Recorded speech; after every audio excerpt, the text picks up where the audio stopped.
all your favorite wrestling shows rolled into one.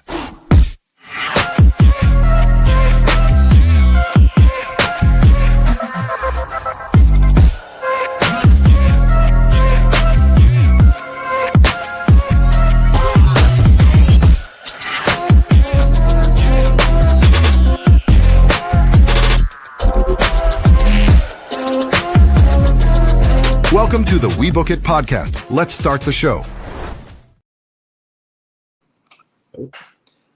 Good evening, everybody, and welcome to another edition of Raw Dog Monday. And it is a beautiful, beautiful evening.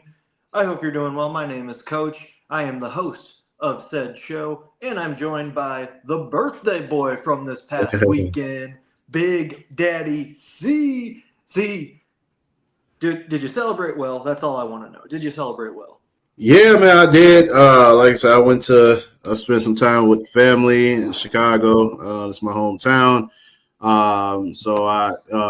It's my first birthday spent in Chicago since 2011, which is before I came out to Springfield for college at the University of Illinois, Springfield. And so it was good to be back with the family, get a break from, Springfield life and work and everything else. Surprisingly enough, while I did buy like alcohol, I didn't really drink as much as I planned to. Primarily because I was at my auntie house, so I didn't want to get too crazy. And plus, eating all the good barbecue, I'm like I wasn't really in the best position to drink after that. So I was like, you know what, I'll take it easy. But tonight, probably finish up the rest of these beers I had in my fridge and then, drink a little something else because today was rough at work, man.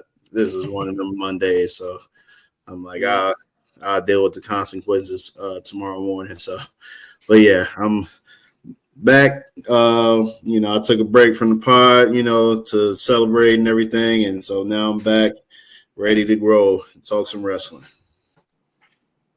All right, so let's jump right into it. It was a big Monday Night Raw last week, and they were looking to capitalize on another great Monday night leading into Backlash. And if you could believe it, see, we are 2 weeks away from Backlash already. Yeah. And that is very, very quick. Of course, it's happening here where I'm located at in St. Louis. Very excited for the buzz and everything that's going to be created next week here in St. Louis. So let's go ahead. Let's get started. We kick off the show with Seth Rollins, Bron Breakker looking sharp in his suit now, and Paul Heyman coming to the ring to explain why they are doing what they're doing. Rollins basically goes through his normal promo about how he's a visionary, revolutionary, all that stuff. And he basically calls out the fans. Remember, he's supposed to be a heel in this case. Crowd is cheering him on and singing his song. And he says, I dismantled CM Punk to where the crowd was actually booing CM Punk's name when it was a very weird thing. And even Rollins was caught off guard by it. You could see him like hesitating to continue because he's like, this is not the reaction I was expecting people to do. But then eventually some people chanted his name and he continued on. Then said he took out Roman Reigns, to which everybody put their ones in the sky for the OTC, and said that the future of WWE runs through Seth Rollins. Well, that brought Sami Zayn out. We weren't expecting that. We were expecting maybe a CM Punk or a Roman Reigns coming out. Sami Zayn comes out and accuses Seth Rollins of being a hypocrite because he has Paul Heyman in his corner. He has some muscle in his corner in Bron Breakker, and basically says you are trying to reinvent the bloodline because you were jealous of the position Roman Reigns and CM Punk were in. To which Rollins was not happy about that, but instead of sicking Breakker on him, who Breakker was ready to just spear the living crap out of Sami, it looked like. Rollins gives Sami an ultimatum because of their friendship and says, if you're not going to be with us on Monday Night Raw, let us trade you to SmackDown, and that way you won't get hurt during this. And so that planted the seed for the ongoing storyline for the rest of the evening and Monday Night Raw was, what will Sami Zayn do with this offer given from Seth Rollins? Intriguing way to start the show for sure. See, what do you think of our opening segment? Honestly, yeah, I was shocked to see Sammy get brought into this, especially after last week. I thought there might have been something possibly there with him and Jay. After the celebration last week, I thought maybe, Sammy tries to go after, Jay Uso, turn heel. But I don't know, it looks like we're going to get him and Seth at Mania, not Mania, WrestleMania Backlash. Shout out to Mike. WrestleMania Backlash. But yeah, I think this, considering their friendship and everything else that came out of it, like came before, we know the NXT days, the black and gold era. Seth Rollins being one of the pioneers, the first NXT champion, and Sami Zayn, him coming along and doing his thing. So there's been a lot of history there, a lot of friendship, long history, long friendship between the two. And, obviously them having their issues with the bloodline, Rollins having his issues with the bloodline and Sami being a part of that. And then, it's just so much drama has happened between the two. They've had matches against each other, throughout this whole fiasco over the last year and a half, primarily because of Roman, and he throw in the CM Punk stuff as well. There's a lot of layers to it. So I believe that they're on a collision course for Backlash. I don't know what the end goal is here. Will Sami, where will Sami go from here after this match? I don't see him winning it, obviously. But just overall, I'm curious to see what happens. Not only, because I know Sami said he still wants to go after that World Heavyweight Championship. However, there was, I don't know if you're going to touch on it later, but yeah, there was another segment that may play into this even more. So, but we'll get to that. But yeah, those are my thoughts.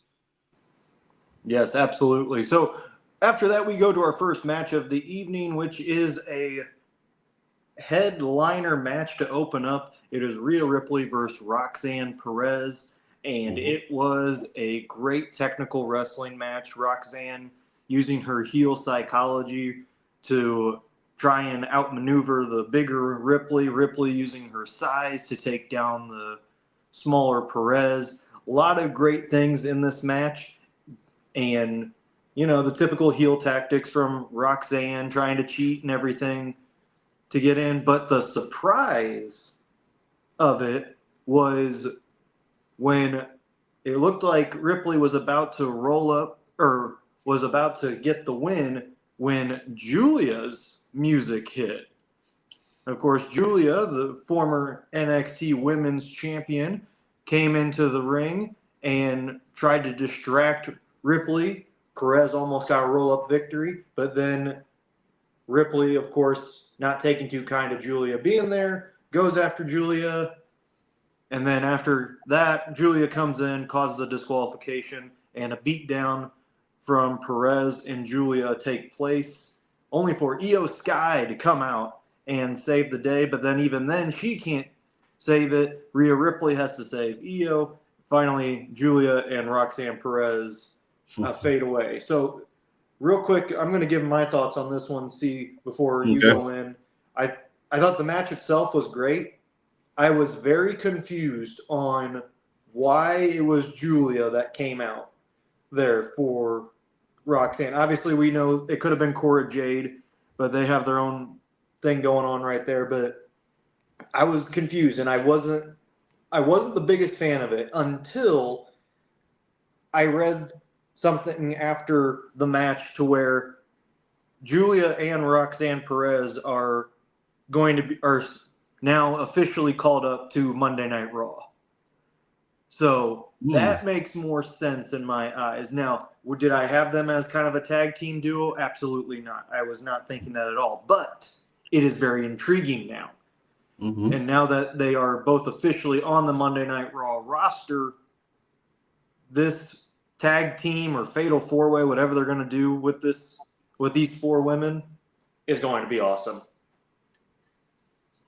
Yeah, I thought the match itself was pretty solid. I was smiling because I was thinking about, man, all of these women got their start in NXT. Like, if you think about every woman that was on Raw tonight, you got Rhea, Io, Julia, Stephanie Vaquer, Becky, Lyra, even the mentioning of Bailey. They got all one thing in common. They've all been NXT Women's Champion. And to see where they all are now, man, it's just amazing to see, man. And oh yeah, even Roxanne as well. So all of them have been NXT Women's Champion at some point and have had good reigns, with that championship. And so it's just amazing to see them do that, to be on the main roster doing that thing. But yeah, I just want to throw that out there. But yeah, I honestly think this could potentially be a fatal four-way world championship match at Backlash. Obviously, you don't want to throw them into a tag team championship picture yet. I don't know who's going to challenge, because obviously they're heels, and then Liv and Raquel are heels. So you're not going to pair two heel tag teams against each other, So I think, this would definitely be either a tag team match between Rhea and Io versus Julia and Roxanne, or just simply be a fatal four-way match. If you really want to throw, have a good match with the women in it and really set fire, I think this will really do wonders. Now, with Stephanie Vaquer being on Raw back-to-back weeks, I'm curious to see what happens, there. We'll get into that match at some point. But, I'm glad that, the women in NXT are starting to get really starting to get a lot more shine than we expected, on Monday Night Raw, and hell, even on SmackDown from time to time. Basically, it's almost like Triple H is doing a test run to see how well they are accepted on the main roster. And so far, Julia's been doing her thing, Roxanne, Lyra, and Stephanie Vaquer. She'll be next up, whenever they take the strap off of her on NXT. Obviously, who I want to do that at that point in time. So we'll see what happens there. But I think when Stephanie drops that title, she'll be next up to move to the main roster, because I think she's doing her thing, man.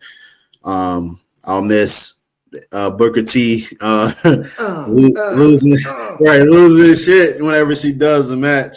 He does the move during the match. She did it twice, so that should tell you everything.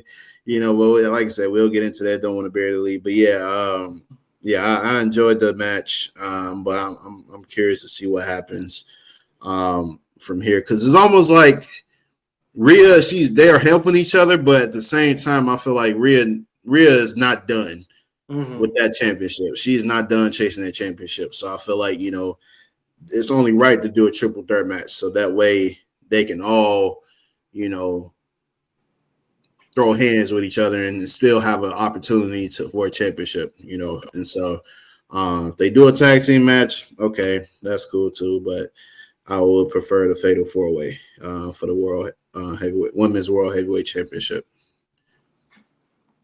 Agreed. So now we move into our next segment, which is Logan Paul coming to the ring on the heels of a victory over AJ Styles at WrestleMania. And he basically says he wants a shot at the World Heavyweight Championship. Enter Jey Uso, who came down very confident and basically said that Paul was just an entitled YouTuber that doesn't know what it takes to be a champion, a real champion. Paul comes back and claps at him with his Intercontinental Championship run that Jey Uso barely had, and said that that's all it's going to be with your World Heavyweight Championship match or championship run. Back and forth they go. Basically, Jay saying that after beating Gunther, something awoke in him and that he is not going to stop with it and he is going to keep going.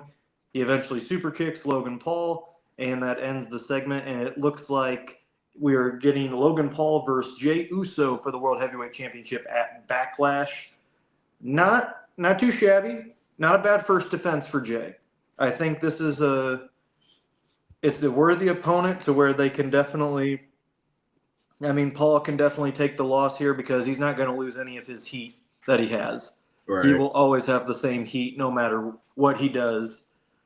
So a loss here will not hurt him, and I think will only help him later on. Plus, it's looking like Seth Rollins might be the one that's going to dethrone Jey Uso with his new faction with Paul Heyman and Braun Breaker. So keeping Jey away from Seth Rollins right now is probably a good thing so that Jey can have a little bit more of a actual title run before the eventual happens in Seth Rollins. Steve, what do you think of this segment? I'm shocked that Logan Paul is the first opponent for Jey. If anything, Gunther will probably get his rematch. But looks like we're going to get something else with Gunther. We'll touch on that later. But yeah, I was just shocked that Logan, that they're giving Logan another shot at a world championship match. Another shot at the world championship. We know the last time he had one against Roman Reigns. And so the fact that he's now getting another shot with, ironically enough, with another member from the Samoan bloodline. So yes, it's almost like, all right, he will have a better shot this time around against Jey than he would ever against Roman Reigns. But yeah, I think it'll be a solid match. Obviously, it's not going to main event. I think it'll probably be one of the first three matches on the card. I think it'll probably be a nice little 10-minute match at the most. But yeah, Jey is going to retain, obviously, and then we'll see, what happens, in the coming weeks, how long it'll take before they actually, make it for have Seth, have them cross paths at some point. So, those are my thoughts on it.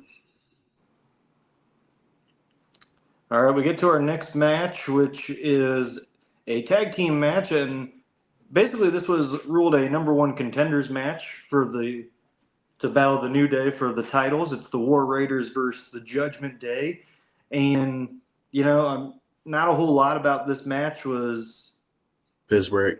Yeah, I mean it happened, but what really was the star of it was Kofi Kingston and Xavier Woods on commentary. Kingston actually showed a little bit of both of these guys kind of showed a little bit of their face side again, but then twisted it with their heel tactics, which I thought was really, really good. Like Kofi giving props to Eric Ivar and even JD McDonough for returning from career-threatening injuries, and then backhanding criticizing Big E without actually saying his name, basically saying it's admirable, right, that other people can do this. They can come back from career-threatening injuries, unlike some people. Oh, God. And then Woods on this one, I really liked this one. He said, do you guys really want to see the Judgment Day as champions again so that they can just not defend them for 70 days? Like, genius. Either way, Penta comes in, interferes with the match, and takes out McDonough and Balor. War Raiders get the victory, so it'll be a rematch with the New Day and War Raiders. We are assuming it is going to be at Backlash, but with the tag team division, it might just be a Monday Night Raw. Hey, look, listen, I am not falling for anything anymore. When it comes to tag team championship matches on main event cards, I'm not falling for anything anymore because I thought that the announcement for the TLC match was going to be for Mania, and then Fritos told me, it's actually for SmackDown. I'm like, nah, no. Mm-hmm. So I'm not putting no stock into tag team championship matches on the pay-per-views. I'm just going to let it happen and see how it plays out. Not getting my hopes up anymore. Understood. So that match happened, but it was the post-match that was the most interesting because we see Sami Zayn in the back talking to Otis, and it seems like he was confiding in Otis of like, hey, what should I do? Until Paul Heyman gets back there. Heyman reminiscing with Sami about the bloodline days and everything, and he says, listen, Seth really cares about you, and he wants to he doesn't want to hurt you.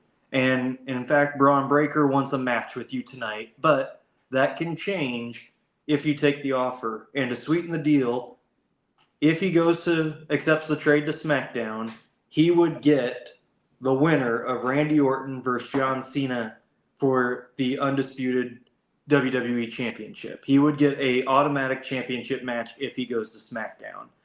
And Sami, you can see, is contemplating it. But as Heyman walks out, Braun Breaker is just standing there waiting for his time, and Heyman just tells him to relax. That he will get his moment.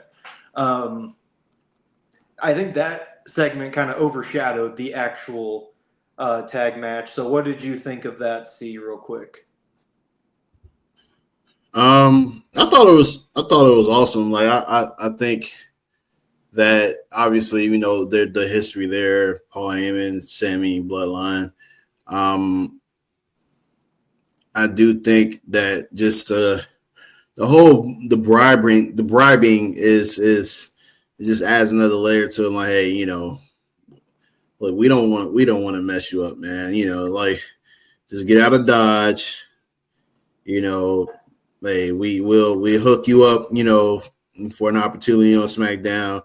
We just don't want you getting into this, man. We don't want you to get hurt, man. This is a whole different ball game that you don't need to be a part of, man. This is bigger than you, man. Like, and so I feel like that's what Seth was pretty much telling Sami Zayn. Like listen, man, we got bigger plans. Like, it's nothing against you, nothing personal, but if you decide to stay on Raw and not be with us, it can get personal, essentially. And so, obviously we know how Sami rolls when it comes to, him being passionate and, figuring out, what's best, for himself, but also remembering like the morals and everything that comes along with that. I need to say this though. This man, I honestly thought he was going to be out for a hot minute, bro. After the Kevin Owens match, I honestly thought we weren't going to see Sami for a hot minute. The fact that he's already back and now KO, ironically enough, is the one that's real life injured. Mm-hmm. And it's going to be a while before we see him. It's kind of weird. And so it's just like, well, damn, man, defeats the purpose of the actual, like, unsanctioned match that they had, because Sami got annihilated. And normally, I feel like it was anybody else, he'd be out for a long time. Mm-hmm. And he's actually, like, storyline wise, he's been out whenever him and KO would have like rivalries, and KO would like hit him with a couple of those, like, pump up power bombs on the apron, we've seen Sami be out for a legit amount of time. But like, it's like with this one, it's just like, all right, he was gone for what, about a month, missed WrestleMania, and now here we are, So Right. I mean, he didn't miss WrestleMania, but like, we saw him backstage with Scott Steiner and the whole Dom was like celebrating, and he saw Sami back there, just looking at him laughing. So, but yeah, man, I honestly believe that I feel like there's one more, maybe two more guys that's going to be a part of this group, because obviously with these type of groups, you got one person that's the headliner, like the head guy. You got another guy who's the power of the team. You got the manager, which is Paul, and then you got to have a tag team. And so I'm curious to see who that tag team is going to be. Like, because that's the formula. Like, 4 horsemen and all that other stuff, bloodline. Every team is gonna have the power, the leader, the tag team, who is like a mixture of like everything. And so, but yeah, I'm excited to see how far this goes. I don't know if Sami is gonna go solo with this one, like, and just try to fight these dudes by himself. I don't know where he's gonna get the help from. But yeah, we'll see what happens with that. But yeah, those are my thoughts. All right, moving on to our next segment, which is Becky Lynch coming to the ring to address her attack on Lyra Valkyria. And she basically just goes on to say that she attacked Bayley, and that was the reason why she came in for Lyra's tag as her tag team partner, and was attacked Bayley because, again, love when heels have an actual reason for their attack. She said she's been attacking me on and off since 2019 and hasn't even apologized for it. So I took matters into my own hands. Thought that was great. That's a great character arc right there. So love it. And then she said, so I was trying to prevent Lyra from being compromised by Bayley, and I was too late, so I had to send Lyra a message, to which Lyra comes out, and the crowd was kind of, they were kind of in between. I'm like, well, Becky's still Becky. Lyra, we haven't heard a lot from her on the mic and everything.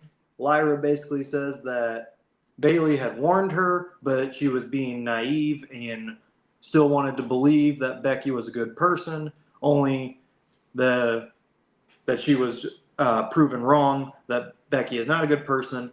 And as the crowd was doing their what chants, all of a sudden Lyra just comes in and says that Becky is nothing like she used to be. She's an illusion of herself, and that she won't want to face Lyra because the last time they faced off, Lyra beat her for the NXT Women's Championship. And Lyra says that Becky is scared because she knows that Lyra is the better wrestler, to which the crowd got on Lyra's side, bought into what the rivalry is. It had a quick beat down.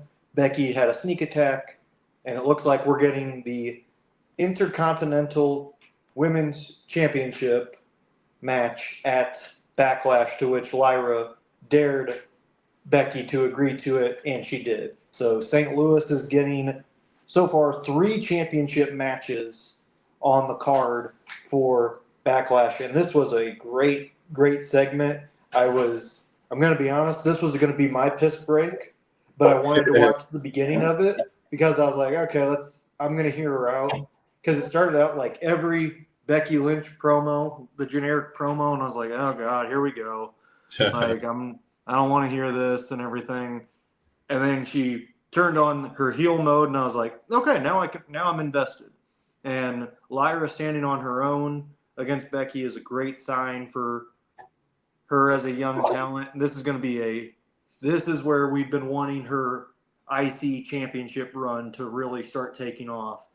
She battled Bailey for it. That was a good match. This is going to solidify that championship run with this match against Becky. See, what do you think? Yeah, I thought the segment was pretty good.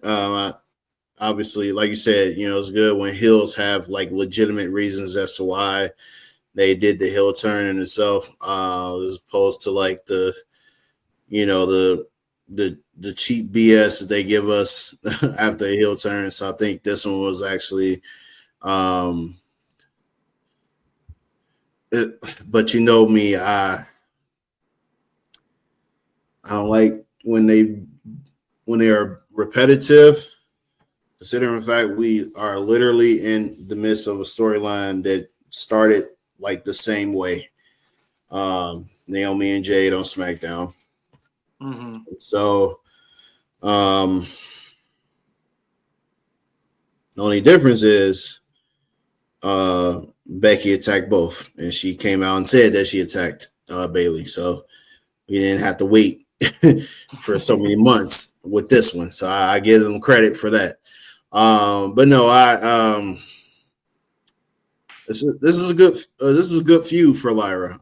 They're both Irish, Yes. If I'm not mistaken. Okay, and so there are a lot of similarities between the two. In terms of their, I feel like they like wrestling styles. I feel like they are very similar. Hard hitting, tough nose. Like I just feel like they, her and Becky and Lyra are like really close in that regard. I think Lyra could be a bit better on the mic. I feel like there's some improvement that needs to be done there, but for sure. In ring wise, I think I feel like she can definitely hang with some of the best of them. She's only going to get better and better, and what better way to have a good challenge, and then to go against the man, and so yeah, I'm excited to see this match at Backlash, and so like I said, I got Lyra winning that match, and then I don't know if the feud will continue from that point on, but we'll see what happens with that. But yeah, those are my thoughts. All right, going into our next match, which is the before said Stephanie Vakir match versus Ivy Nile, and it was a very good match.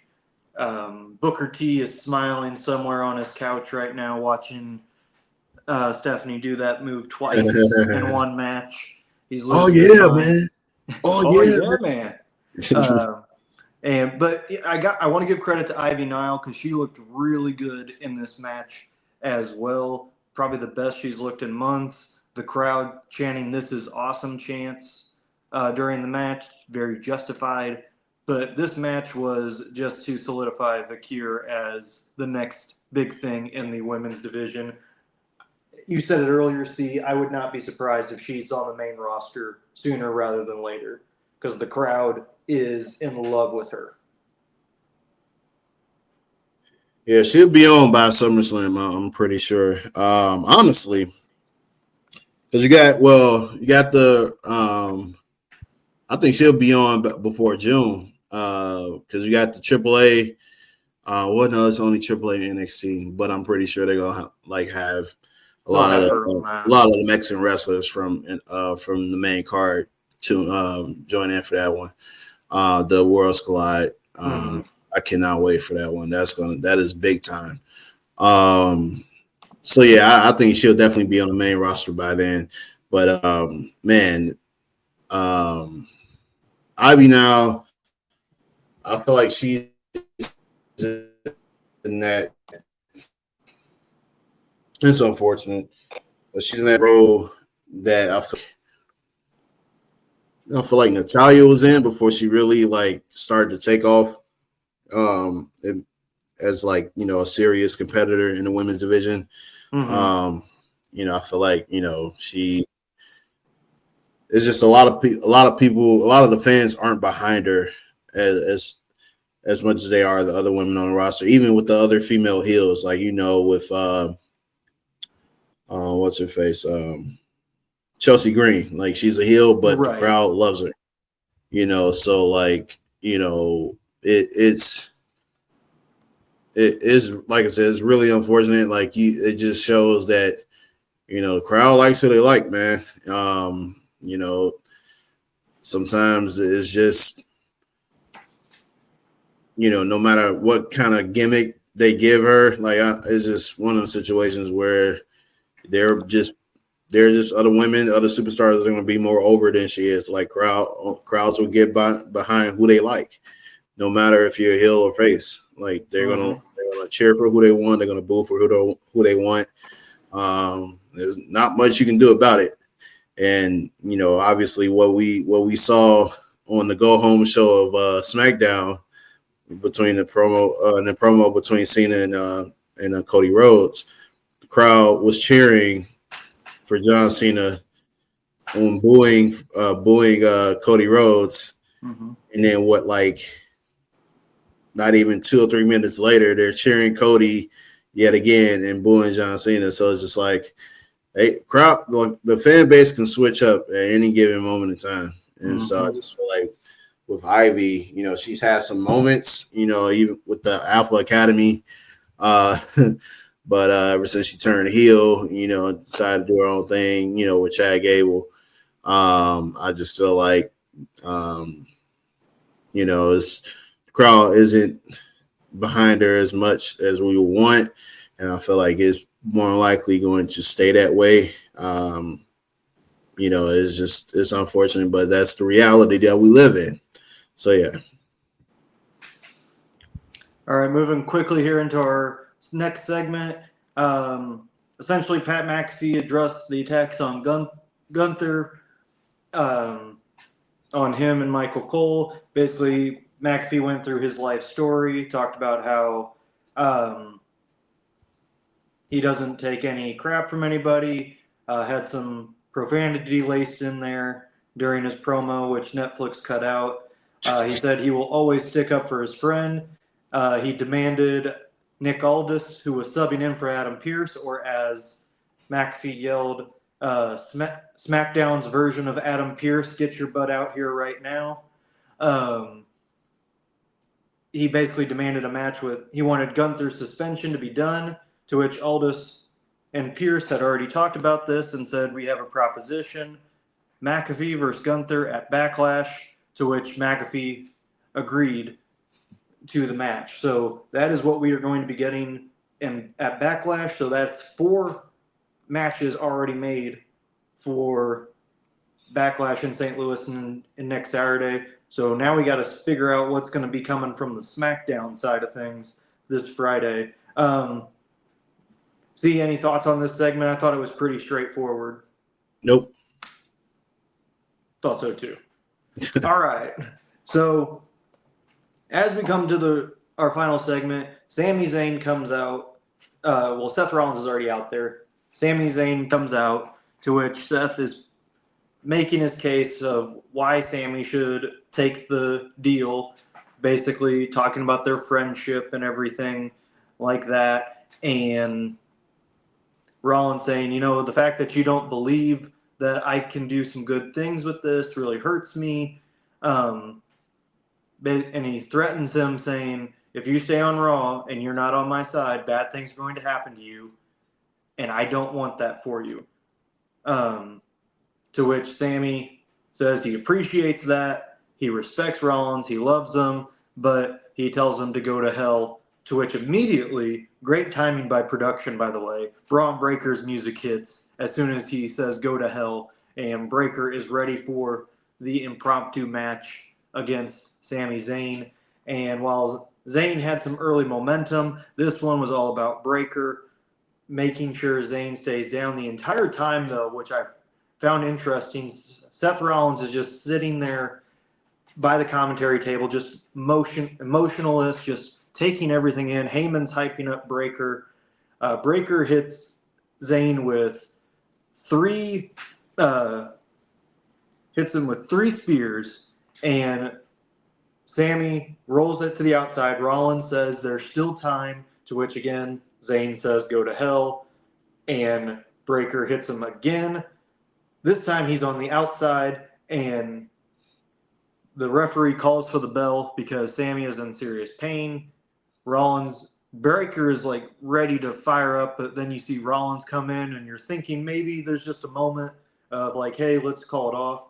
But then Rollins gives the signal to let it loose, and Breaker just explodes out of a cannon to hit another spear, sends him back into the ring, another spear, and right when everybody comes out to kind of calm things down, you see Rollins yelling at Breaker, and you think that maybe Breaker went a little too far, and all Rollins says is, if you want to be a big star, this is how you do it. And then curb stomps Sami Zayn, and as he is frustrated, Heyman and Breaker are smiling, knowing that they're all three are in control, and that's how we end Monday Night Raw.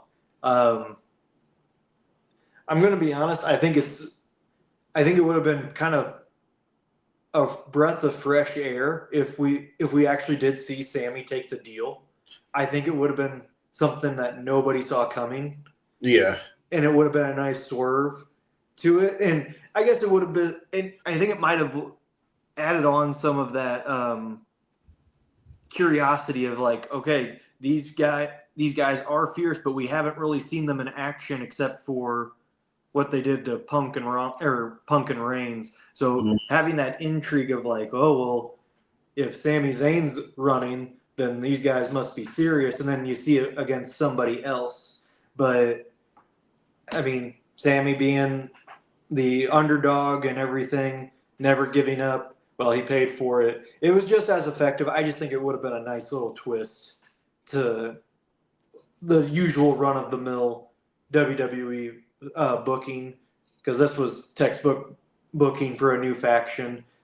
Again, just wanted a new twist. But overall, I thought really great show. They capitalized off another big Monday Night Raw from last week, the Raw after WrestleMania. You could tell they were fast-tracking these rivalries for Backlash in 2 weeks. They're getting me excited, though, and that's kind of what we've been waiting for. We've been waiting for the excitement leading into PLEs. We've only had it with a couple of them since WrestleMania 40. Everything else has kind of been like, okay, this is good. But these are 4 legit matches that people are getting excited about. And I think a solid A- for me for this Monday Night Raw. C, what did you think? Yeah, I'll say A- as well. Like I said, aside from a couple of matches that I would have probably nixed off the card, everything else is pretty solid. All right, so that is going to wrap things up for us here on another edition of Monday Night Raw Dog. Thank you all for tuning in. Don't forget to like, share, and subscribe to all of our content. We are on YouTube. We are on Spotify, Apple Music, or Apple Podcast, I should say. Twitter, Facebook, Instagram, Twitch. Just give us a follow. If you like what you see, comment on it. If you want to see something else, comment on it. If you don't like us and you just want to call us names, go ahead, comment on it. Don't care. It's going to help out the algorithm. Either way, we want to hear your feedback, and we look forward to engaging with you all as we head into our post-WrestleMania season here in WWE. For Big Daddy C, the birthday boy, I am Coach, and we will see you all next week on another edition of Monday Night Raw Dog. See ya. Catch y'all later.